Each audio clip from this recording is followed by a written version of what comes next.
Ya Tuhan adalah Bapa kami yang di surga. Tak ada keindahan lain ya Bapa. Saat kami memuji, memuliakan akan nama-Mu. Tak tergantikan oleh emas, perak, harta kekayaan dan kesenangan duniawi apapun.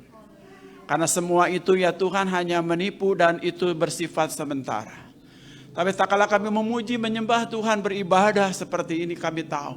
Ini mempunyai nilai kekekalan dan kami akan selalu memuji dan menyembah Tuhan. Waktu di bumi ini ya Tuhan hanya beberapa waktu saja. Ada yang diberikan 50 tahun, 60 tahun, 70 tahun, 80 tahun mungkin. Tapi penuh dengan segala sakit penyakit. Ya Tuhan, berilah kepada kami kesempatan lebih banyak untuk memuji, menyembah, memuliakan akan nama-Mu. Kami tidak merasa rugi apapun ya Tuhan. Tak kala kami boleh bersekutu dengan saudara-saudara kami yang lain. Menyembah akan nama-Mu. Karena dalam persekutuan ini, dalam ibadah ini kami bisa saling mendoakan. Di sini kami bisa berbagi dan kami saling menumbuhkan dan menajamkan rohani kami satu dengan yang lain. Tanpa basa-basi.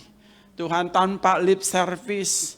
Kami jujur di hadapan-Mu ya Tuhan. Kami berada dalam kasih mengasihi satu dengan yang lain. Tak terpisahkan ya Tuhan. Kami tidak bisa dipisahkan oleh pengetahuan kami yang mungkin lebih hebat dari orang lain.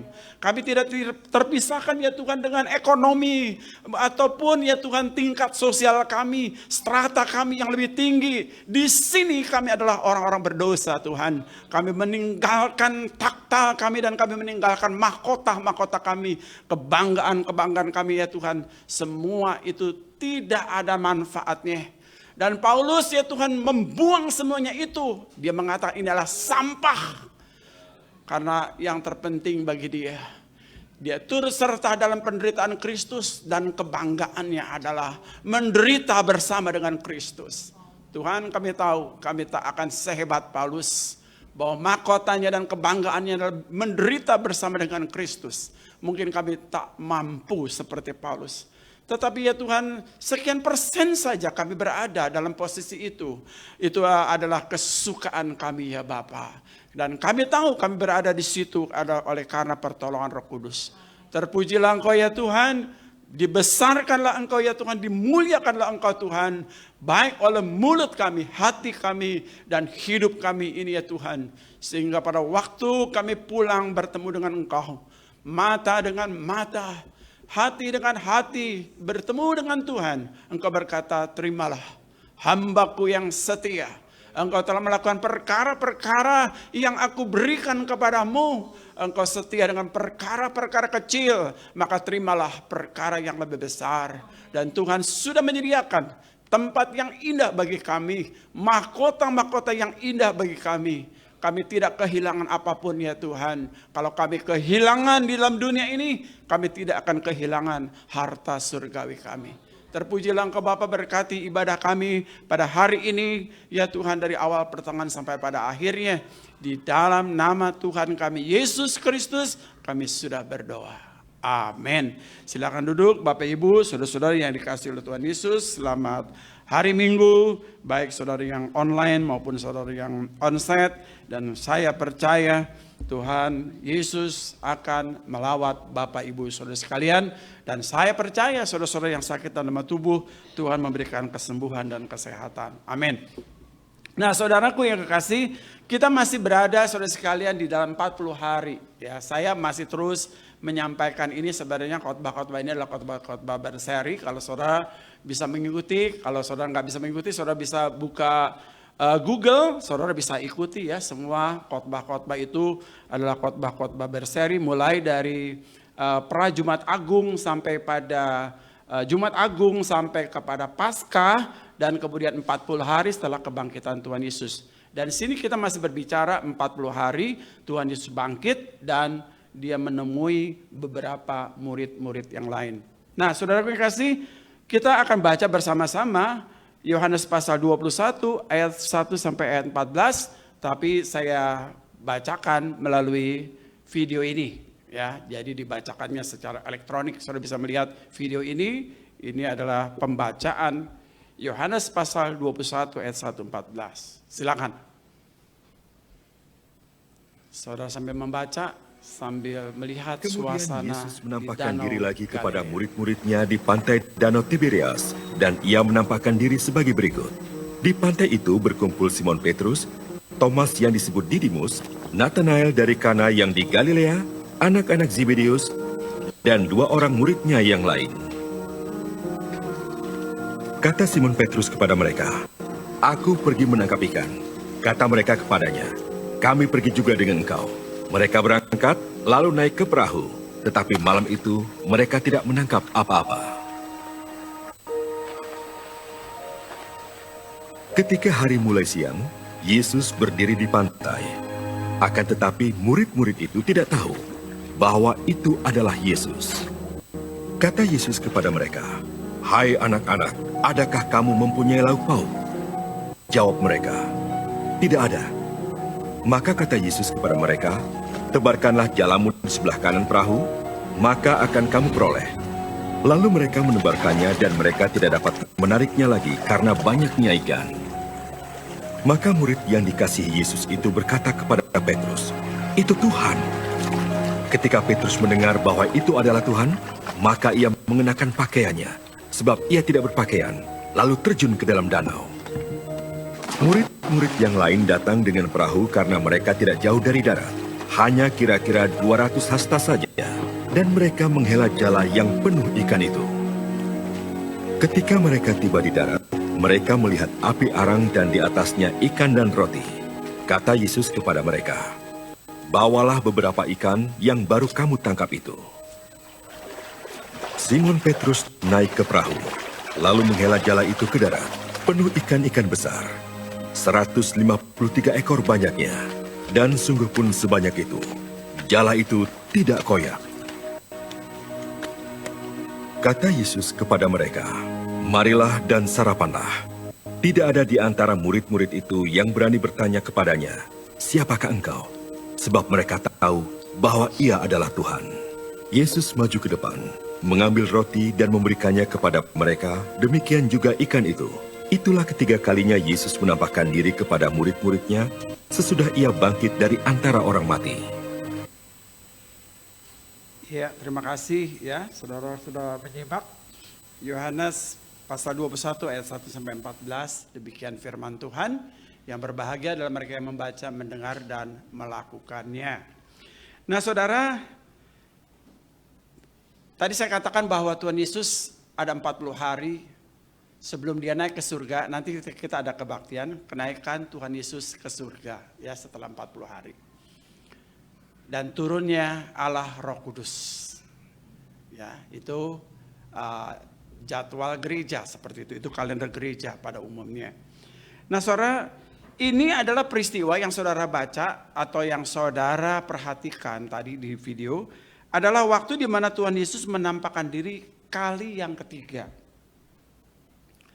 Jadi kalau kita lihat kali yang pertama mungkin sudah pasti ya, itu pertemuan Maria Magdalena minggu lalu saya khotbah.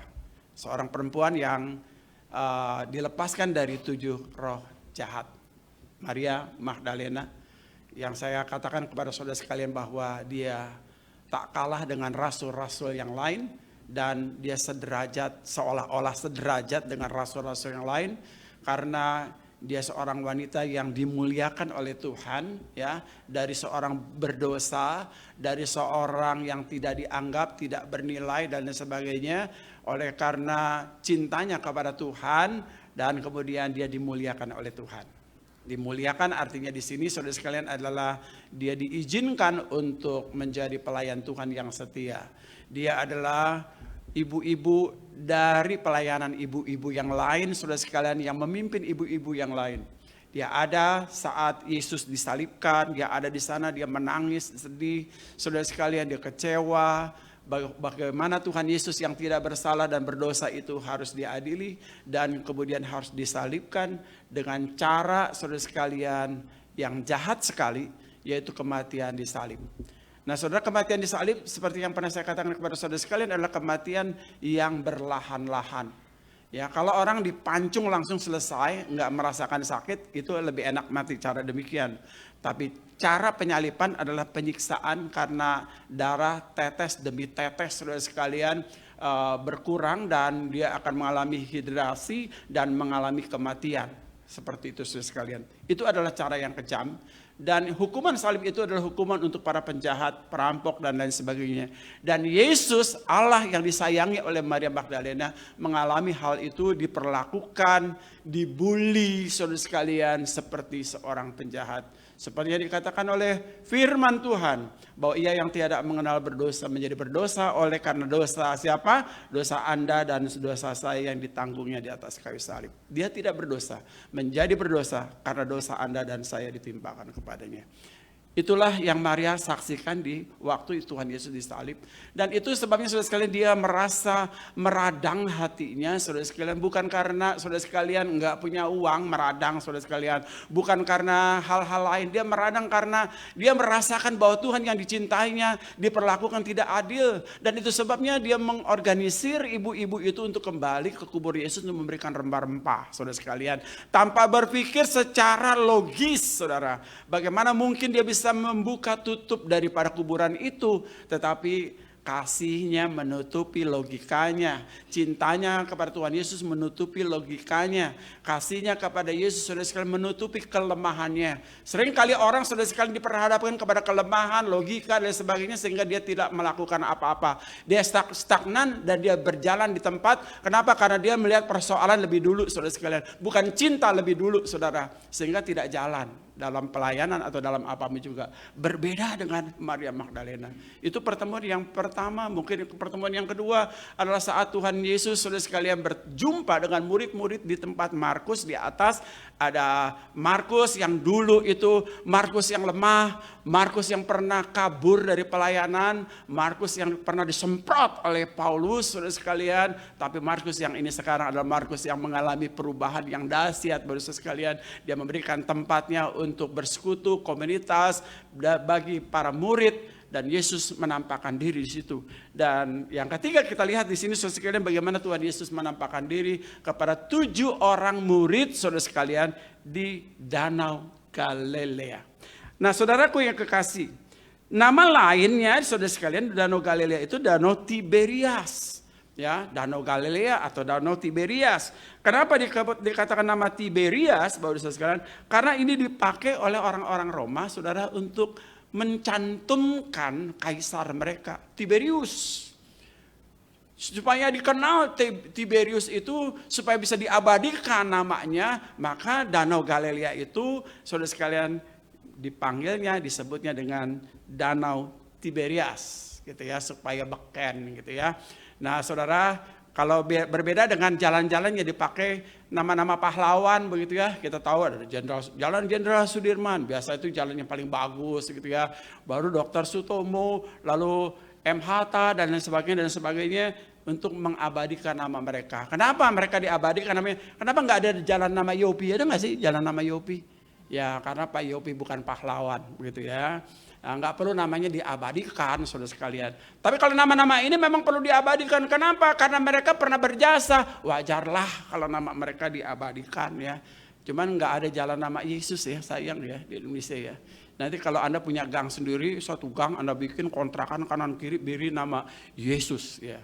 Saya kaget di samping saya itu dulu jalan saya. Ya, saya beli rumah, beli tanah di sampingnya, lalu itu jalan saya ya. Yang punya jalan, yang punya tanah itu memberikan jalan itu untuk saya. Nah, karena saya nggak pernah pulang-pulang, saudara sekalian, saya satu ketika terkejut, saudara sekalian, sekarang dikasih nama Gang Langgar. Begitu ya. Jadi saya kaget juga ya. Jadi kok jadi Gang Langgar begitu ya. Padahal kan mestinya saya yang kasih nama, itu kan jalannya saya mestinya ya. Tapi Gang Langgar, sudahlah ya saudara sekalian. Nah Bapak sekalian, jadi Danau Galilea itu saudara sekalian adalah danau yang disebut Tiberias, yang seringkali digunakan Tiberius, saudara sekalian. Danau ini tidak terlalu besar. Kalau saudara pernah pergi ke sana, tidak terlalu besar, tetapi airnya sangat jernih. Ya ikan-ikannya banyak, ada ikan petrus. Saudara bisa berenang di situ di pinggir pantai dan makan ikan petrus dan lain sebagainya. Ikan petrus kayak apa sih? Kayak ikan mujair, saudara ya. Cuma lebih Ya lebih gede sedikit lah kali ya. Ya, dagingnya banyak begitu, ada lemak-lemaknya, kurang lebih kayak begitu saudara sekalian. Kayak begitulah kurang lebih. Kalau dibandingkan dengan Danau Toba, wow jauh lah ya. Danau Toba itu lebih besar ya saudara sekalian, jauh lebih besar ya. Ya memang ada kapal ya, kalau saudara juga datang ke sana, saudara bisa naik kapal ya. Bahkan Bu Nini bisa naikin bendera merah putih ya, naikin bendera merah putih di situ. Saya coba upload begitu, yang nonton 9.000 orang tapi nggak ada yang like ya, apalagi subscribe ya. Harapan saya ada yang subscribe kayak gitu, jahat banget gitu ya. 9.000 orang yang nonton gitu ya. Padahal itu nggak direncanakan pakai kamera saya yang butut begitu ya, sangat jelek sekali, nggak berkualitas lah begitu. Coba saya upload dan luar biasa penontonnya 9.000 orang. Sekarang mungkin udah 10.000 kali begitu ya. Ya bendera merah putih berkibar di Danau Galilea gitu ya. Nah selama ini mungkin belum ada yang mengupload itu, lalu pada waktu saya ngupload, lalu banyak sekali ya. Jadi orang nggak nonton saya punya lagi lah ya. Mungkin sudah nonton yang lain karena lebih bagus kualitas filmnya. Itulah sedikit saudara sekalian mengenai latar belakang Danau Tiberias. Dan murid-murid 7 orang itu pergi ke situ 3 tahun yang lalu, mereka di situ gitu ya. Sekarang kembali lagi ke situ. Why? Kenapa mereka ada ke situ? Nah saudara sekalian. Nah kemudian kita lihat berikutnya. Yesus itu saudara sekalian memanggil mereka dengan sebutan anak-anak. Ya, bahasa aslinya Pidia saudara sekalian. Paidia. Hai anak-anak gitu ya. Tuhan Yesus ada di seberang. Dia katakan tidak terlalu jauh, hanya 7 mil, kurang lebih 6 mil. Kali saudara sekalian, kemungkinan itu hanya 60 meteran begitu ya, nggak terlalu jauh ya. Jadi mereka tidak di tengah-tengah, jadi agak pinggir lah begitu. Nah saudara, kisahnya adalah bagaimana mereka semalam-malaman itu mereka sudah menangkap ikan, menjala ikan, saudara sekalian tidak dapat begitu ya. Tidak dapat. Kalau orang-orang mengatakan kurang diberkati begitu ya. Kenapa? Karena mereka ada di situ saudara sekalian. Kenapa mereka ada di situ? Mereka galau saudara sekalian. Mereka galau saudara sekalian. Mereka seperti apa? Seperti anak ayam tanpa induknya. Ya. Anak ayam tanpa induknya. Jadi mereka kacau balau begitu saudara. Dan mereka mengalami kegalauan. Ya, kegalauan rohani saudara. Harusnya mereka berada di mana saudara sekalian? Mereka harusnya berada di Galilea, di tempat yang lain saudara sekalian. Kan bukankah Tuhan Yesus mengatakan sebelumnya saudara sekalian, dan berkali-kali Tuhan ngomong ya, aku akan bangkit dan aku akan menjumpai kamu ya di Galilea. Tapi kenapa kembali ke danau? Memang Galilea juga, tapi Galilea yang mana begitu ya? Itu kan luas begitu saudara sekalian. Nah, Tuhan Yesus akan menemui mereka, akan berjumpa dengan mereka, tetapi mereka keluar saudara sekalian tidak seperti yang Tuhan inginkan. Saudara sekalian, mereka kembali ke danau itu ya. Dulu mereka para pembisnis, para usahawan ya, perikanan di situ, dan Tuhan Yesus mengatakan, aku akan menjadikan engkau bukan penjala ikan, penjala orang. 3 tahun kemudian kembali lagi menjala ikan. Ya, makanya saya ingat dulu ada Manuhutu ya, selalu mengatakan, kan di gerejanya banyak artis-artis, dia mengatakan, kalau artis itu bertobat, saya nggak terlalu percaya tuh katanya. Nggak terlalu percaya. Kenapa? Karena besok dia akan kembali lagi tuh ya. Begitu dia miskin dia balik lagi gitu kan. Kenapa saudara sekalian? Karena memang caranya salah sih ya. Caranya salah. Kalau Anda itu artis, penyanyi atau bintang film atau apapun begitu, Anda bertobat saudara sekalian, Anda memang nggak perlu meninggalkan pekerjaan Anda. Kalau Anda bertobat, Anda nggak perlu. Jadilah artis yang baik, begitu ya. Jadilah penyanyi yang baik. Jadilah pemain sinetron atau pemain artis atau aktor yang baik, aktor Kristen begitu. Sehingga Anda tetap mendapatkan pemasukan uang. Nah sekarang Anda tinggalkan semua, lalu Anda rame-rame menjadi pendeta, Anda miskin, Anda kecewa. Gitu ya. Yang selama ini Anda punya uang, lalu Anda nggak punya uang. Anda siapa? Anda siapa? Makanya akhirnya balik lagi. Lihat ini teman-teman kita ini, Petrus dan 7 murid yang lain, orang-orang yang hebat ini ya. Saudara sekalian, Kembali saudara sekalian ke sana. Tapi kembalinya mereka ke sana mungkin bukan saja alasan ekonomi, tapi yang pasti mereka mengalami kegagalan rohani saudara sekalian. Mereka kembali lagi pulang ke pekerjaan yang lama. Ada rasa malu nggak sih sebenarnya? Ya, ada merasa tidak nyamankah sebenarnya saudara sekalian? Nah saudara, kegalauan itu menutupi rasa malu. Ya, kegalauan itu melupakan masa lalu. Ya, bagaimana dulu mereka begitu semangat sekali, begitu antusias, begitu militan, begitu ya. Tinggalkan jalannya, tinggalkan bisnisnya, ikut Tuhan Yesus. Kemanapun engkau pergi, aku ada di situ Tuhan. Bahkan Petrus mengatakan, yang lain ini boleh meninggalkan engkau Tuhan, tapi aku sekali-kali Petrus ini begitu dengan gaya, mungkin gaya orang Flores gitu kan. Wah ya. Petrus ini tidak akan meninggalkan engkau Tuhan. Ya, mau perang juga oke, mau apa juga oke. Gitu kali ya. Tapi Tuhan Yesus mengatakan, Petrus ya, sebelum ayam berkokok 3 kali kamu sudah menyangkali aku. Dan itu ternyata benar. Sedihlah hati Petrus. Sebab apa yang dikatakan Tuhan itu terjadi dalam hidupnya. Mungkin ini pengalaman rohani Anda dan saya, saudara sekalian, kita pernah mengalami stagnan dalam rohani, mengalami kegagalan dalam rohani, mengalami keputusasaan, mengalami kemunduran dalam rohani, saudara sekalian, mengalami depresi dalam rohani kita, sehingga murid-murid ini juga kembali karena pressure, karena tekanan yang berat.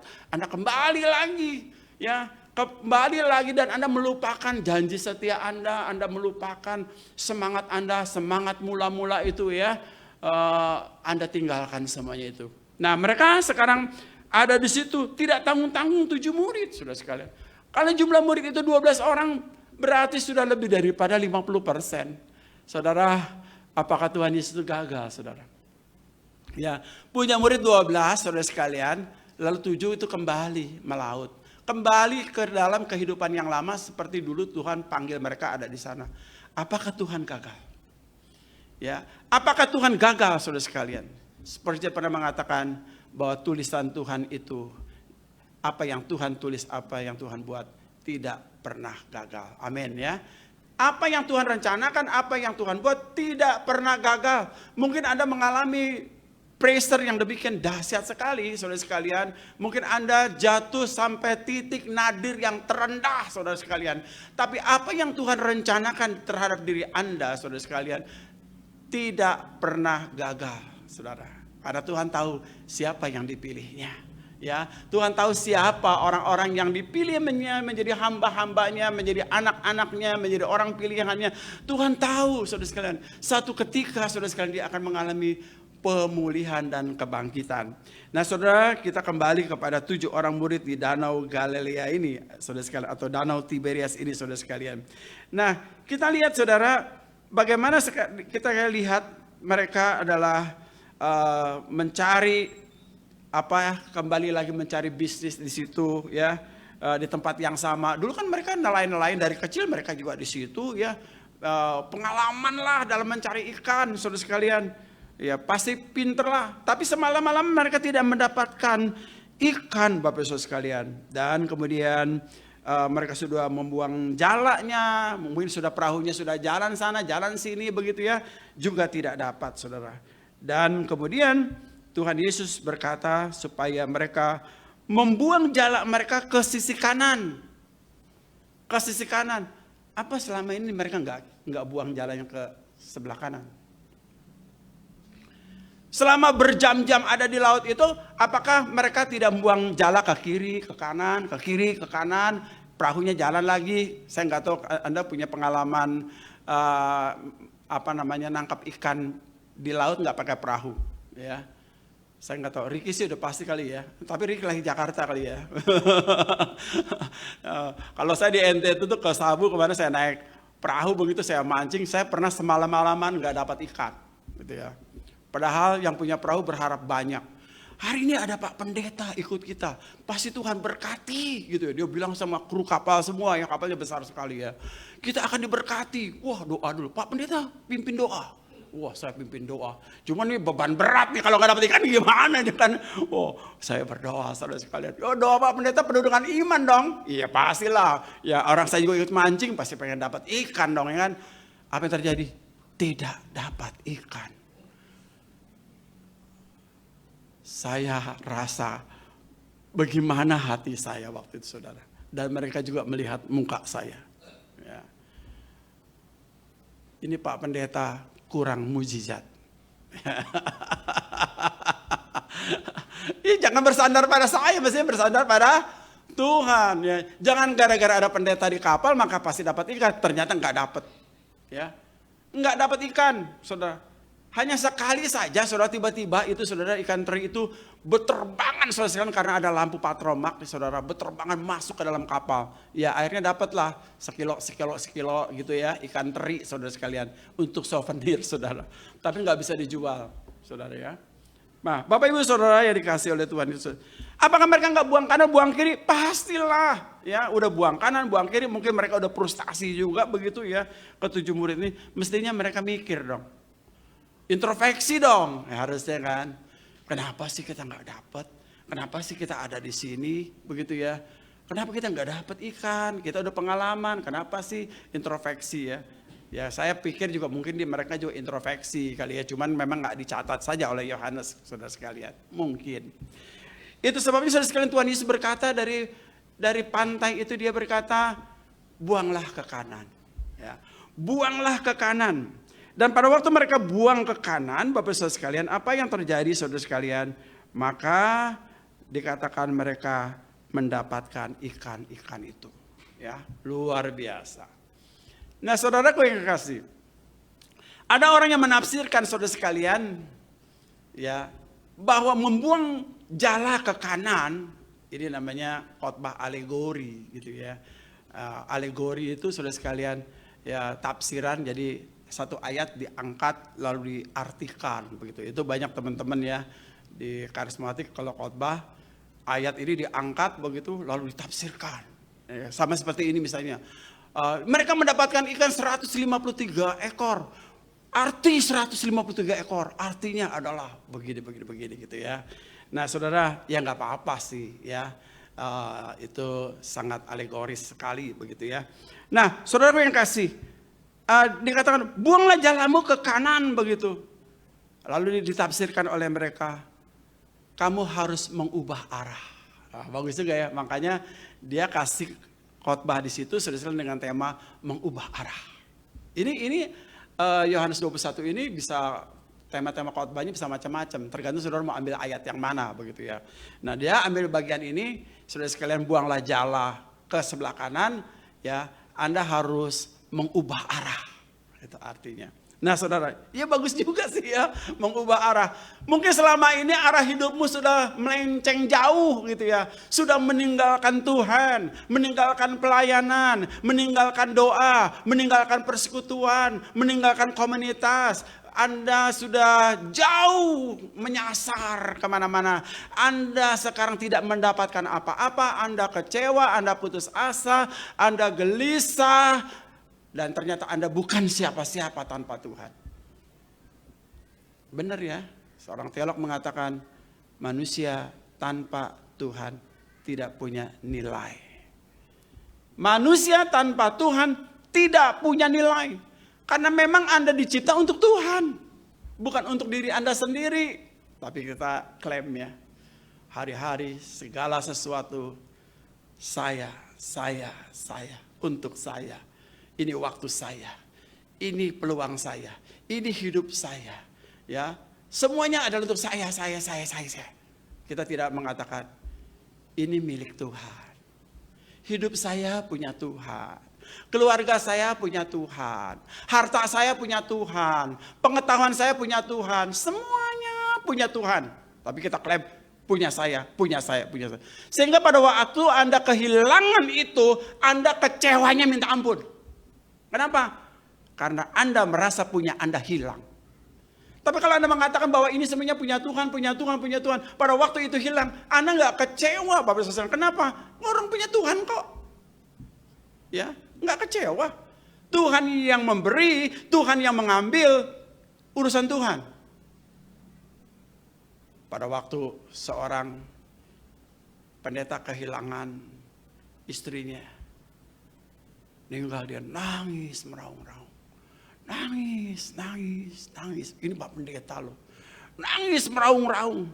Harusnya dia sadar bahwa istri yang diberikan kepada dia itu adalah milik Tuhan. Tuhan berikan kepada dia untuk menjadi pendamping dia. Sekarang Tuhan ambil, meraung-raung, kehilangan. Bahkan dia ingat lagu Anang, separuh jiwaku pergi. Oh, saudara, separuh jiwanya pergi. Saudara. Ya cinta sih oke lah ya. Bener gak sih cinta? Ternyata enggak, kuburannya belum kering, saudara sekalian. Dia kawin lagi, saudara. Ya, dia kawin lagi. Ya. Heran nih saya, saudara. Gerejanya besar, jemaatnya banyak, saudara. Saya bingung ya. Heran saya, ya. Kok kita malah jemaatnya gak banyak-banyak ya? Nggak banyak-banyak ya. Seperti itu. Jadi orang-orang pada ketawain dia gitu. Ini air mata buaya ini, ya kan? Air mata buaya. Saudara pernah lihat buaya nangis? Saya belum pernah, saudara. Gimana caranya buaya nangis, saudara? Orang dia di air kok, ya. Sulit membedakan air mata buaya sama buaya kelilipan air, saudara. Ya, itu sangat sulit sekali, saudara. Bapak Ibu saya kasih Tuhan. Jadi saudara sekalian merubah arah. Kalau kamu bisnis di sini ini gagal, merubah arah. Merubah arah. Tuhan perintahkan merubah arah. Rubah arah. Saya kan katakan minggu yang lalu, saudara sekalian. Ya, saya omong juga sama orang yang kerja di Gembong, saudara sekalian, saya mengatakan, kalau kamu berpikir begini, berpikir biasa, bekerja biasa, ya Anda biasa-biasa. Tapi kalau Anda berpikir luar biasa, memberikan waktu yang luar biasa, Anda akan mendapatkan sesuatu yang luar biasa. Kenapa Anda standar seperti ini? Ya karena Anda biasa-biasa. Ya, kita gereja mau besar, bisa nggak? Bisa. Ya jangan melayani biasa, berdoa biasa, ya biasa-biasa saja. Dan orang nyaman dengan biasa-biasa ini, orang nyaman, enak ya. Ya, bahkan kita senang dah jemaat kita tidak terlalu banyak, kita bisa saling kenal satu dengan yang lain. Kalau jemaatnya banyak, nggak kenal, Pak Pendeta juga nggak kenal. Ya satu. Kalau ini kan saya kenal semua satu persatu. Masalah kalian semua saya tahu satu persatu. Meski saya nggak tanya sama kalian, tapi saya tanya di Mbah Google banyak cerita tentang Anda. Jadi saya nggak perlu cerita tentang Anda begitu saudara sekalian. Nah Bapak Ibu yang dikasih oleh Tuhan Yesus, saudara. Jadi rubah arah. Mungkin arah Anda sudah melenceng, meninggalkan pelayanan, meninggalkan apapun, kembalilah. Ya, Bapak yang baik itu seperti menanti anaknya yang terhilang. Dia selalu menunggu dan menunggu anaknya yang tersesat. Anak yang tersesat, Bapak selalu menunggu. Kembalilah hai kamu yang sudah pergi. Kamu yang sudah melanglang buana. Kamu gak mendapatkan apa-apa di sana. Kembalilah. Pulanglah hai anakku. Dan Bapa yang baik itu memberikan pesta. Ya, tanda apa? Sukacitanya mendapatkan anaknya kembali. Mungkin Tuhan akan perlakukan Anda sama seperti itu. Kembalilah. Ya. Kembalilah saudara sekalian. Nah, Bapak Ibu yang dikasihi oleh Tuhan Yesus. Petrus saudara sekalian pada waktu saudara sekalian dia tahu karena murid itu mengatakan itu adalah guru. Itu adalah Yesus. Maka dia terkejut dan dikatakan dia sedang telanjang. Ya kalau di kapal kan telanjang gak ada masalah toh gitu. Dan pada waktu dia tahu itu Yesus, saudara dia cepat-cepat memakai bajunya dan nyebur begitu ya ke danau. Dia nyebur ke danau, dia pakai baju, dia nyebur gitu ya saudara sekalian. Saudaraku ya kasih, Petrus pernah nyebur 2 kali di danau itu. Petrus pernah 2 kali nyebur di danau itu. Hei kamu Petrus, nyebur sekali mestinya membuat kamu ingat. Nyebur sekali membuat kamu sadar. Nyebur sekali membuat kamu tahu bagaimana kamu harus berjaga-jaga begitu ya. Jagalah dirimu. ya, seperti lagu jagalah hati, jangan kau nodai gitu ya. Jagalah dirimu baik-baik gitu. Pernah nyebur sekali pada waktu apa saudara? Pada waktu dia sangat beriman sekali ya, sedang puncak-puncak rohaninya saudara. Dan pada waktu Tuhan Yesus jalan di atas air, dia bilang, guru saya akan jalan di atas air ini ya, dan bertemu dengan engkau. Tuhan bilang oke, mari Petrus ya, dan Petrus jalan di atas air. Ya, luar biasa, imannya luar biasa. Tetapi setelah dia sadar begitu ya, gue ini Petrus, bukan Tuhan Yesus ya. Aku ini orang berdosa, aku ini bla bla bla bla ya, dan sebagainya. Ini air, ini gelombang ya. Ini bisa tenggelam, dan pada waktu imannya melorot, saudara, dia tercebur. Imannya melorot, tercebur, saudara. Rohaninya melorot, tercebur. Berapa banyak orang Kristen saudara sekalian yang tercebur dalam hidupnya, saudara. Tercebur, saudara. Kenapa? Imannya melorot, saudara. Rohaninya melorot, saudara sekalian. Kenapa, saudara? Orang Kristen mengalami iman yang melorot, rohani yang melorot. Itu bisa terjadi, sangat mungkin itu terjadi apabila Anda tidak seperti carang yang menempel pada pokok. Bagaimana Anda mau berbuah? Buah-buah rohani yang pernah saya khotbahkan kepada saudara sekalian. Bagaimana Anda mau berbuah? Wong Anda tidak mencangkokkan diri Anda nempel pada pokok. Makanya anak sekolah juga Yesus pokok dan kita adalah carang-carangnya. Tinggallah di dalamnya, maka kau pasti akan berbuah. Bagaimana Anda mau berbuah? Anda nggak tercangkok kok begitu, dan Anda tercebur malah di situ. Tercebur sekali cukuplah. Peringatan buat Anda begitu ya. Setiap kita pasti pernah mengalami tercebur ini ya. Saya juga pernah mengalami tercebur, saudara sekalian. Nah, Petrus mengalami 2 kali tercebur, saudara sekalian. Dia tercebur lagi di situ. Dia mendapati dirinya telanjang. Artinya dia mendapati dirinya Petrus yang galau, Petrus yang meninggalkan apa yang Tuhan inginkan. Bukankah Tuhan Yesus bilang kamu harus di sana tempatnya? Ya, jangan pergi, jangan tinggalkan saudara-saudaramu yang lain di situ. Kamu ini para pemimpin rohani, jangan tinggalkan jemaatmu di situ.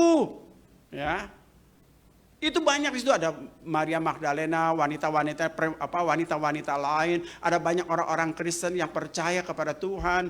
Di situ membutuhkan pemimpin rohani, dia membutuhkan pendampingan, topangan, saudara sekalian. Dia ingin ada satu figur di situ yang bisa mendampingi mereka, mengembalakan mereka. Kenapa kamu pergi dari situ? Kenapa kamu pergi dari situ? Malah kembali ke danau. Harusnya kamu menguatkan mereka yang di sana itu, di Yerusalem itu, ya, yang galau-galau itu, malah kamu sendiri galau. Bagaimana kamu mau menghibur orang galau, kalau kamu seperti kamu juga galau? Saudara, pemimpin mestinya ada di tengah-tengah di situasi jemaat-jemaat yang saat itu sedang takut, cemas dalam penganiayaan di situ. Seorang pendeta besar. Waktu terjadi kerusuhan Mei. Saya sangat sibuk sekali karena beberapa jemaat yang hilang. Saya gembala di GKY Cimone. Lari sana, lari sini, lari sana, sini. Saudara sekalian, saya harus melewati ban-ban yang dibakar, jarahan dan sebagainya. Saya mencoba mencari jemaat-jemaat yang hilang. Khususnya yang Chinese. Kalau yang Indonesia selamat ya, sudah aman, nggak usah dipikirin lah, ya kan. Saya menerobos, masuk ke gang, saudara, mencari mereka. Ada yang hilang seminggu, ya, saya cari. Suasana seperti itu, saudara sekalian. Mungkin juga gembala-gembala yang lain juga seperti itu kali ya, nggak berani tinggalkan jemaat dan menyelamatkan diri sendiri. Yang paling enak situasi seperti itu, saya kabur ke rumah saya di Cibubur. Ya kan, damai begitu. Tapi saya tahu saya dibutuhkan di situ.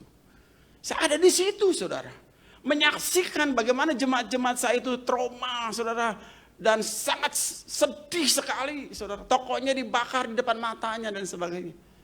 Saya ada di situ. Tapi, saudara, saya dengar kabar ada pendeta yang besar. tinggalin gerejanya. Di tengah-tengah jemaat saudara yang saat itu saudara sekali membutuhkan dia. Suara kenabiannya yang dibutuhkan. Penghiburannya. Dan dia harus berbicara lantang di tengah-tengah situasi dan kondisi itu. Tapi dia pergi ke luar negeri. Jemaat sangat kecewa.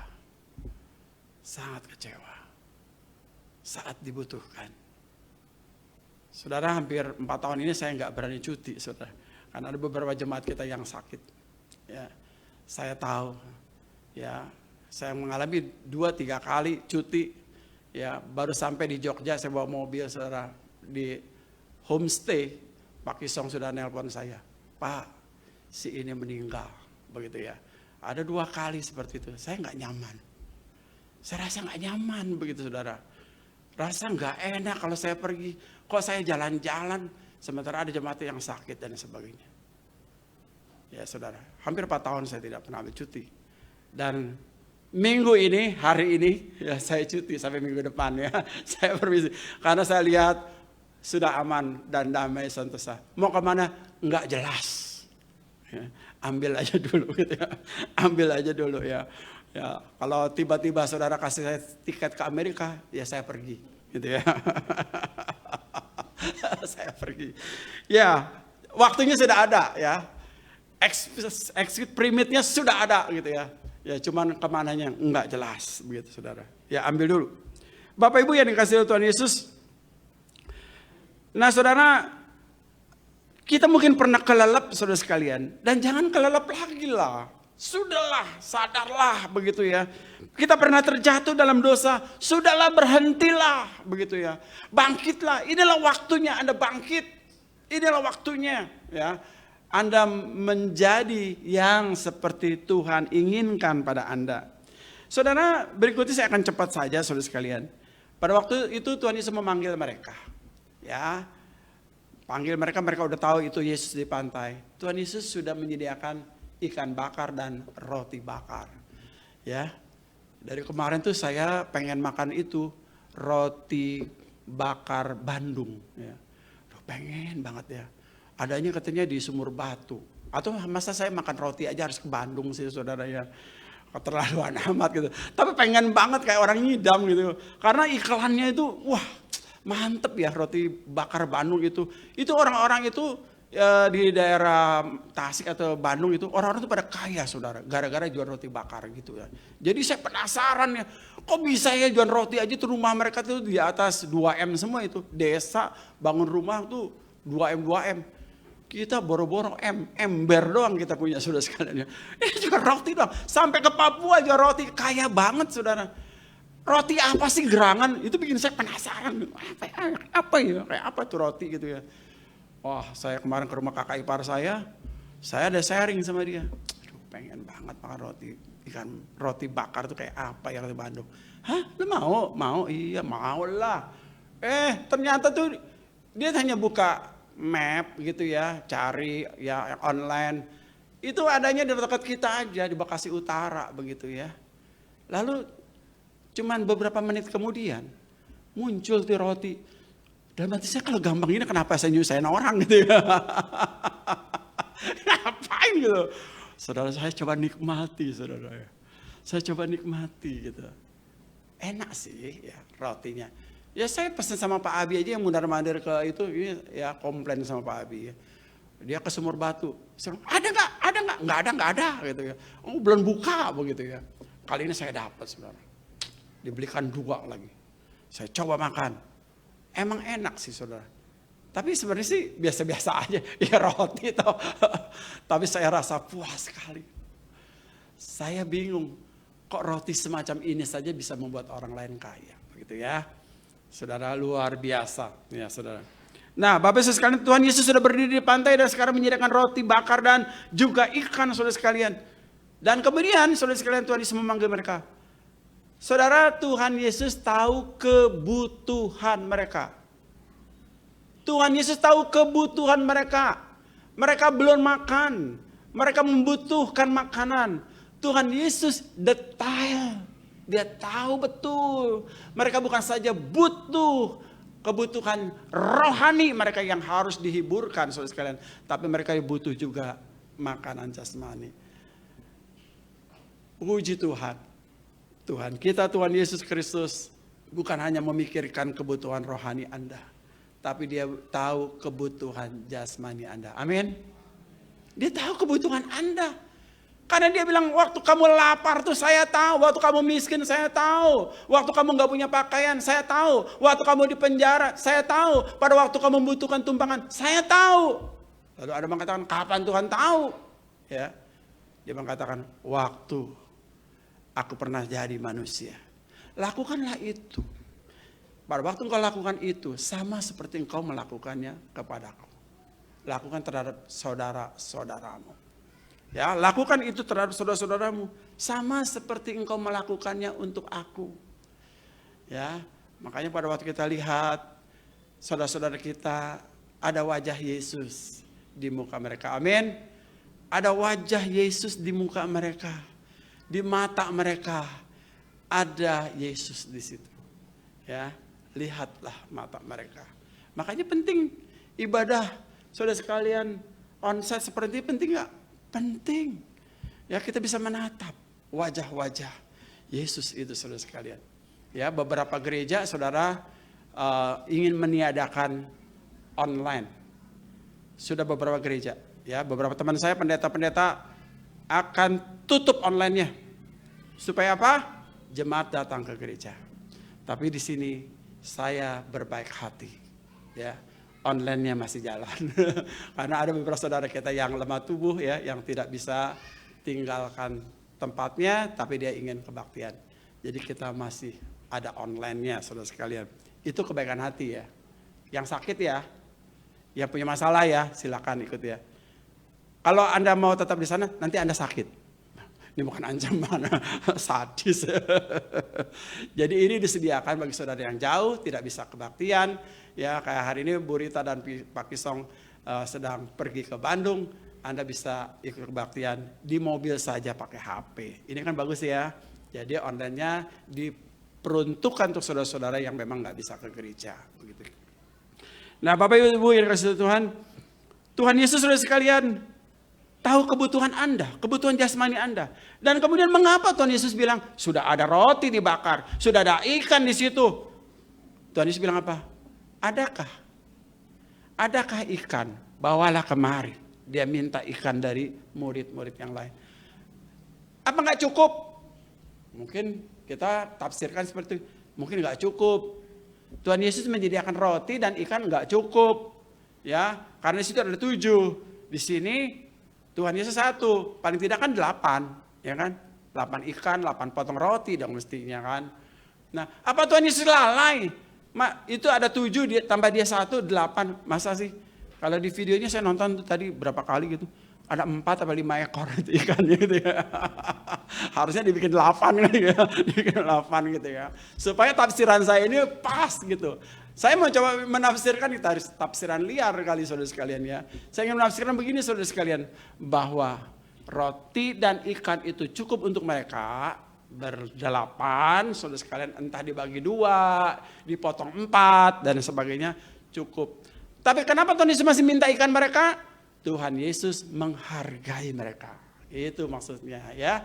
Jadi Tuhan Yesus itu menghargai mereka, jerilalah mereka, capek mereka, usaha mereka, keringat mereka, perjuangan mereka. Tuhan Yesus itu saudara sekalian menghargai itu. Sekecil apapun saudara sekalian, Tuhan Yesus menghargai itu. Apalagi Anda saudara sekalian. Yesus sangat menghargai Anda. Kalau Anda itu tidak dihargai oleh orang lain, jangan takut. Raja segala raja, Tuhan segala Tuhan menghargai Anda. Di dunia ini tidak ada yang abadi. Semua saudara sekalian ada awal, ada akhir. Di dunia ini saudara sekalian tidak ada yang abadi. Suatu ketika saudara, apa yang saya pakai ini saudara,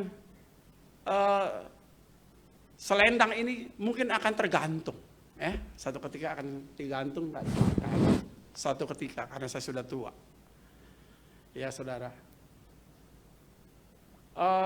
stola ini tidak akan dipakai mungkin karena saya sudah tua. Saya harus berganti dengan orang lain dan lain sebagainya karena memang haruslah begitu hidup. Suatu ketika saya nggak akan pakai.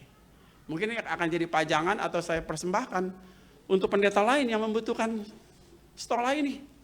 Untuk mendapatkan ini tidak mudah, Bapak Ibu sekalian. Ini memakai ini tandanya artinya kekudusan, salah satu artinya. Apakah saya kudus? Malu rasanya memakai ini, saudara sekalian. Memakai ini malu karena saya bukan siapa-siapa. Suatu ketika akan saya tinggalkan. Banyak orang memperjuangkan ini untuk menjadi pendeta dengan cara-cara yang mudah dan gampang. Saya mendapatkan ini tidak mudah. Tidak mudah. Tapi ini tidak abadi. Akan saya tinggalkan. Saya akan copot dan taruh. Inilah stola. Tidak ada yang abadi. Masih ada kesempatan dipakai untuk melayani. Kenapa enggak saya pakai? Ada kesempatan hari ini saya pakai. Solar ini saudara sekalian tanda peneng bagi pendeta. Taat dan tunduk pada panggilan Tuhan. Siapapun yang memakai ini, dia harus taat. Menakutkan. Harus dengan kesetiaan. Satu ketika akan saya tinggal. Tak ada yang abadi. Akan saya taruh. Itulah hidup. Tak ada yang abadi. Satu ketika ada kesempatan pakai. Pakai, saudara. Pakailah, pergunakan ini untuk pelayanan. Dan Anda harus bangga memakai penang ini.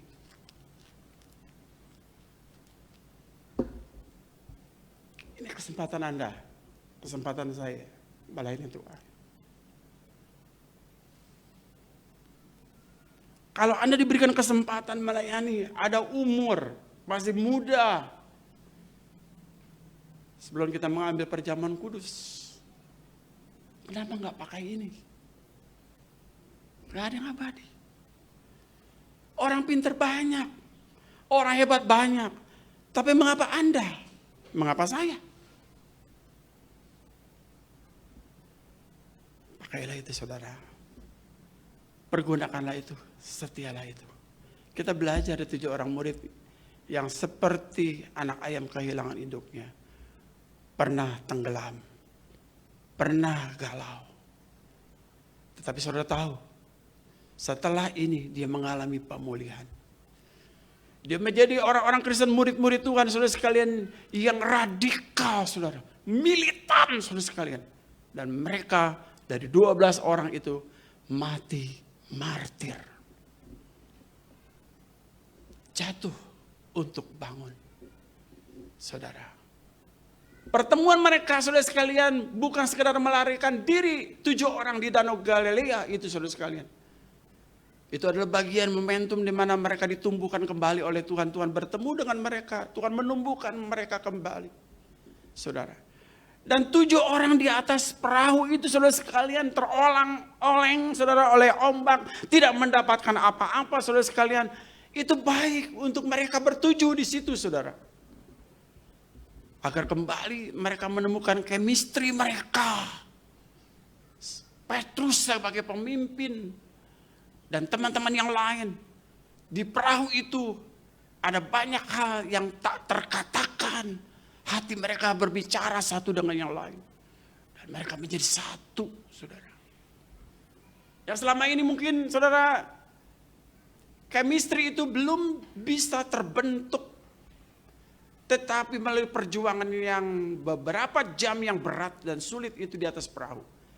Chemistry mereka bertemu satu dengan yang lain untuk saling mengisi satu dengan yang lain.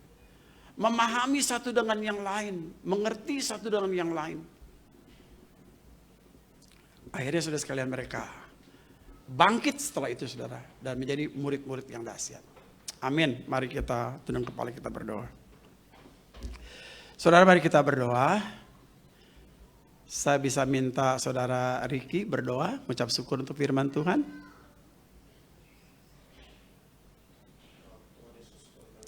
Yesus.